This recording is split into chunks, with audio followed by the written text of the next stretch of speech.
MrBeast doesn't entertain people. He activates something much older than YouTube.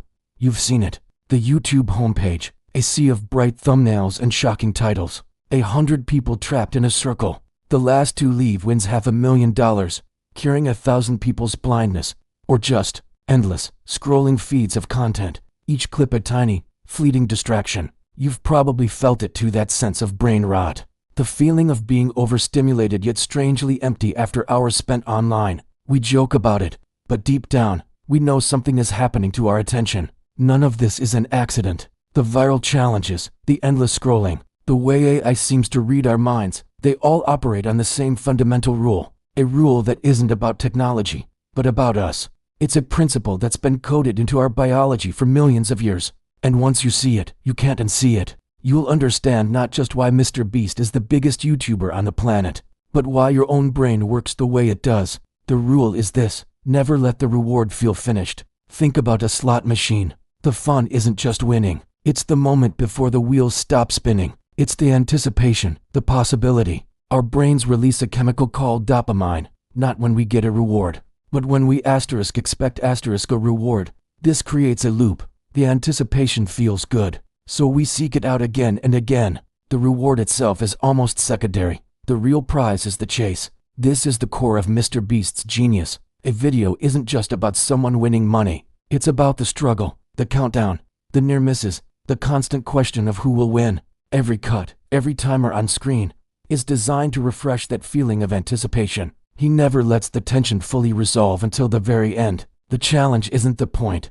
The possibility of winning is. Short-form content uses the same principle, just accelerated. Each swipe is a new spin of the wheel. The next video might be the one that makes you laugh, teaches you something, or shows you something amazing. The reward is always just one scroll away. The feed is infinite, so the feeling of anticipation never has to end. You're not scrolling to find something specific. You're scrolling for the feeling of almost finding it. This isn't a flaw in our design. It's a feature, one that ensured our survival. Imagine our distant ancestors on the savannah. Survival wasn't guaranteed. It depended on anticipation.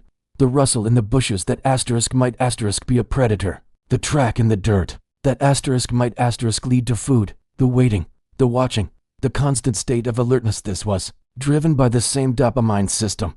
The brain rewarded not just the successful hunt, but the process of hunting itself. The persistence, the focus, the drive to keep going even when the outcome was uncertain. Our world was defined by scarcity. Resources were limited, and competition was fierce. Gaining status, being seen as a valuable member of the tribe, was a matter of life and death. We evolved to be intensely interested in social hierarchies, in who wins and who loses. We are hardwired to watch, to learn, and to measure ourselves against others. Now, look at a modern YouTube challenge. What do you see? A group of people competing for a scarce resource, whether it's money, a car, or just the title of winner. We watch them struggle, we track their progress, we pick favorites. We are reenacting the oldest drama of human existence, the competition for survival and status. The videos tap directly into these ancient instincts. The spectacle of generosity, like curing blindness or building wells, also plays on this. It's a public display of high status and resource control, a signal of power and benevolence that our tribal brains are exquisitely tuned to recognize and admire. So, where does AI fit into all of this? We often think of AI as this mysterious, manipulative force, but the truth is simpler. The AI in your recommendation feed isn't trying to control you. It's trying to copy you. Every time you watch a video, pause, rewatch, or scroll past, you are feeding data into a system. The AI's only job is to analyze that data and find patterns. And the pattern it has found, across billions of users, is our ancient appetite for the anticipation loop. It learned that we are drawn to uncertainty, to social drama, to the promise of a reward that is always just around the corner. The algorithm doesn't create our desires. It reflects them back to us with terrifying efficiency. It builds a personalized reality tunnel for each of us, a feed perfectly crafted to keep our dopamine systems firing. It has learned to give us exactly what our prehistoric brains crave, a never-ending hunt. This isn't a story about evil robots. It's a story about human nature, amplified by technology on a global scale. We are the ghost in the machine, and this brings us to a more uncomfortable place. Let's slow down and ask some difficult questions. Why, exactly, Do we find it so entertaining to watch people endure discomfort or stress for a cash prize? Why does adding a monetary reward make their struggle feel acceptable, even fun? We watch someone stand in a circle for days, sleep deprived and exhausted, and we call it content. And what about the charity? Why does an act of generosity need to be a spectacle? Why does helping someone see again need to be framed by a dramatic reveal and millions of views? It suggests that the act of giving, for us the audience, is not enough. We need the drama, the reaction, the grand scale of it all. The charity becomes part of the loop. Another high-stakes event that triggers our deeply ingrained social instincts. This is not an accusation, it's a reflection. These systems expose a paradox in our nature. We are empathetic creatures, capable of immense kindness, but we are also hierarchical, competitive animals, fascinated by struggle and status. The internet hasn't corrupted us. It has simply provided a perfect stage for our conflicting instincts to play out. In the end, MrBeast isn't revealing the secret to YouTube. He is revealing the secret to being human. The brain rot, the endless scrolling, the fascination with challenges and charity. These aren't signs that we are broken. They are signs that we are ancient animals who have learned how to think, living in a world we were not built for. We are driven by the same impulses that kept our ancestors alive on the savannah. We just satisfy them now with a screen, a swipe, and the endless promise of what comes next. And here's the part most people miss.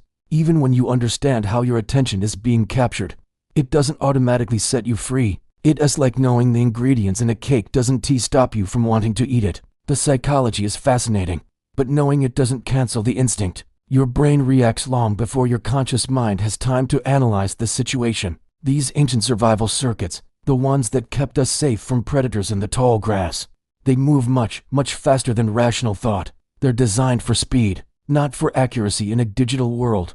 Think of it this way. Your brain gets a little jolt of excitement not from getting what it wants, but from the anticipation of it. The next video might be the one. The next notification could be important. It's the what if that's so powerful. This feeling is stronger than the actual reward. It's the thrill of the hunt, not the meal itself. And our brains absolutely hate unfinished business. Every short video is a tiny story, a question that needs an answer. When it ends abruptly, your mind craves closure, so you swipe. You need to see the next thing to close the loop on the last one. It's an itch you have to scratch, over and over again. Now, let's talk about the algorithm. It feels like this invisible force, shaping what you see. But the AI isn't some evil genius inventing new desires inside of you. It's more like a mirror. It watches what billions of people do, what they pause on, what they rewatch, what they share, and it learns our collective patterns. It doesn't create the craving for novelty or connection. It just sees that we have it and reflects it back to us, amplified. The recommendation system isn't designed to help you grow or learn or become a better person. It's designed to do one thing very well: reward whatever keeps you watching. And so, it shows you more of what works, creating a feedback loop that gets stronger every single day. This is why short-form content can feel so exhausting. You're hit with constant novelty, a rapid-fire sequence of new sounds, new faces, new ideas. Each one demands a tiny slice of your attention. At first, it's exciting, but over time, that constant switching depletes your mental energy. Your brain's capacity for focus isn't infinite. This constant churn makes deep, sustained thought feel harder. It's like training a muscle to only do quick sprints, when you suddenly need it to run a marathon, to read a book, to have a long conversation, to just sit with your own thoughts. The muscle isn't prepared. It feels unnatural, even boring. When we zoom out, this isn't really a story about good content versus bad content. It's not a moral judgment on creators or viewers. This is about a fundamental mismatch. We are running on ancient biological software, a mind built for survival in a world of scarcity. But we are living inside a digital environment built for endless engagement, a world of infinite abundance. The system isn't broken. It's doing exactly what it was designed to do. And you are not broken for responding to it. You are not weak or stupid for getting lost in the scroll. You are simply being consistent with your own biology. Your brain is just doing its job, using old maps to navigate a brand new world. Technology didn't change human nature. It revealed it.